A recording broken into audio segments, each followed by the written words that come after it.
नमस्कार दोस्तों, मैं गोपाल राजपूत आपका दोस्त, आपका साथी एक बार फिर आपका स्वागत करता हूं। इस वक्त मैं चिल्ला गांव के सीएम श्री विद्यालय के अंदर हूं। यहां पर प्रगतिशील शिक्षक न्याय मंच द्वारा एक बैठक का आयोजन किया गया। हमारे साथ उनके उम्मीदवार हैं जो कि अपनी अपनी बातों को रखेंगे और क्या उनकी मांगे हैं और किस प्रकार चुनाव होने वाला है। डॉक्टर साहब हमारे साथ हैं। सबसे पहले तो आपको बहुत बहुत शुभकामनाएं मेरी दिल्ली मिशन परिवार की ओर से। क्या कहेंगे, किन मुद्दों पर आप चुनाव लड़ेंगे? धन्यवाद सर। मैं doctor Pradeep Dagar, president candidate प्रगतिशील शिक्षक न्याय मंच की ओर से हूँ। जीएसटीए गवर्नमेंट स्कूल टीचर एसोसिएशन का हमारा चुनाव है। साथियों, मैं आपके चैनल के माध्यम से साथियों को बताना चाहता हूँ, कहने को तो हम विश्व के सबसे बड़े लोकतंत्र के निवासी हैं और उसकी भी राजधानी में रहते हैं, लेकिन इसी दिल्ली राजधानी में गवर्नमेंट स्कूल टीचर्स के लोकतांत्रिक अधिकारों का हनन पिछले 11 साल से हो रहा है। आपको जानकर हैरानी होगी, जिस देश का हमारा प्रधानमंत्री और मुख्यमंत्री भी 5 साल में डिसाइड हो जाते हैं, जो कर्मचारी एसोसिएशन का चुनाव 3 साल में फिक्स होता है, लेकिन इसी दिल्ली में 11 साल बाद अब चुनाव हो रहे हैं। तो ये बड़ा अपने आप में प्रसन्नवाचक चिन्ह है कि हम कहने को तो शिक्षित वर्ग हैं, लेकिन हमारे ही डेमोक्रेटिक राइट्स का उल्लंघन देश की राजधानी में हो रहा है। तो इस चुनाव में हमारा सबसे पहला मोटिव ये रहेगा कि जीएसटी का जो चुनाव है वो हर 3 वर्ष समय पर होना चाहिए। क्या मुद्दे रहने वाले हैं? क्या आपको लगता है किन अधिकारों का हनन हुआ है अभी तक टीचरों के? साथियों, सबसे ज़्यादा हनन तो हमारा ये हो रहा है कि शिक्षकों की मान मर्यादा प्रतिष्ठा रोज तार तार हो रही है। आप तो मीडिया के साथी हैं, आप तो जानते हैं किस प्रकार हर दूसरे महीने या हर महीने शिक्षकों पर आत्मघाती हमले हो रहे हैं, टीचर्स को पीटा जा रहा है, यहाँ तक कि उनकी जान तक भी ली जा रही है। सबसे पहला हमारा मुद्दा रहेगा शिक्षकों पर हमला। जिस प्रकार हॉस्पिटलों पर आपने बोर्ड देखा होगा कि हॉस्पिटल के किसी भी कर्मचारी पर हमला नॉन अवेलेबल, गैर जमानती श्रेणी में, तो हमारी पहली मांग रहेगी कि पहले हमारी सुरक्षा को पुख्ता किया जाए, किसी भी शिक्षक पर हमला नॉन अवेलेबल श्रेणी में हो। ठीक है, हम बात कर लेते हैं अध्यापिका के नाम से जो मशहूर है, दिल्ली में एक बड़ा चेहरा है, ललिता जी हमारे साथ है। एक 11 साल बाद आपको चांस मिला है और किस आधार पर आप चुनाव लड़ेंगे?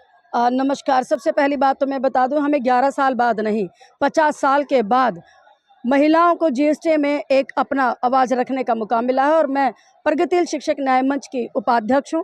और ये सोच है प्रगतिशील शिक्षक न्याय मंच के, हमारे अध्यक्ष की और हमारे सभी पुरोधाओं की। उन्होंने कहा कि 60% की भागीदारी है महिलाओं की, लेकिन जीएसटी में उठाने के लिए महिलाएं नहीं हैं। तो उन्होंने स्वागत किया कि जोनल लेवल, डिस्ट्रिक्ट लेवल और सेंट्रल लेवल पर महिलाएं आएंगी और महिलाएं अपनी बात रखेंगी। क्या बात रखेंगी? जैसा कि हम देखें बिहार और झारखंड में अब 12 पीरियड लीव मिलती हैं बहनों को, हाल ही में कर्नाटका ने भी दी है। तो दिल्ली में भी बहनों को हक अधिकार मिलना चाहिए और ये प्रगतिशील शिक्षक न्याय मंच दिलवा सकता है। इसी के साथ में सीसीएल जो बड़े आसानी से नहीं मिलती है। बात हम अपने हक अधिकारियों करें तो महिलाओं की 60% की आबादी और उनकी बात करने वाला कोई नहीं है। हम पढ़ाने के लिए यहाँ आए हैं, लेकिन पढ़ाने के अतिरिक्त 122 काम हमसे करवाए जाते हैं। हाल ही में बीएलओ की ड्यूटी देते हुए 16 लोगों की जो है देखिए आप मृत्यु हो चुकी है। कोरोना की ड्यूटी में हमने हर जगह ड्यूटी दी, वहाँ भी मृत्यु, लेकिन आज तक भी इंश्योरेंस नहीं है। तो प्रगतिशील शिक्षक न्याय मंच 50 लाख से लेकर 1 करोड़ का इंश्योरेंस लेकर आया है और यही यूनियन के काम होते हैं जो एकता के सूत्र में बंधकर शिक्षक साथी चलेंगे। अपने अध्यक्ष, उपाध्यक्ष और महिलाएं और सभी जुझारू लोग हैं। आप देख रहे हैं डिस्ट्रिक्ट लेवल पर हमारे परवीन जी है, मैडम भी आई हुई हैं, और हमारे ये सत्येंद्र भाई हैं जो चुनाव के डिस्ट्रिक्ट के हमारे प्रभारी हैं। हम सब मिलकर एक मुहिम चला रहे हैं कि 11-11 साल तक जो लोग बैठे रहे हैं, जो शिक्षकों के लिए ना कहीं आवाज़ उठाते हैं, ना कोर्ट का द्वार खोलते हैं, ना कहीं धरने धरते हैं, और ये शिक्षक बेचारा आज देखो तो अनाथों की तरह है जिसका कोई माँ बाप नहीं है। तो महिलाएं खुद से आई हैं, आवाज़ बनकर आई हैं, महिलाओं की बात करने के लिए आएंगे, क्योंकि मैं कहती हूँ हम कलम के सिपाही हैं कि सोने की कलम न लेंगे, हम दिल का दर्द लिखेंगे, हम मजबूरी, इतने सस्ते नहीं हैं हम, इतने सस्ते नहीं हैं हम। क्या बात कही आपने। पर मैं जानना चाहूँगा, कहा जाता है जब किसी भी पेशे में, खासकर पेशा नहीं कह सकते, ये एक जिम्मेदारी है शिक्षक होना।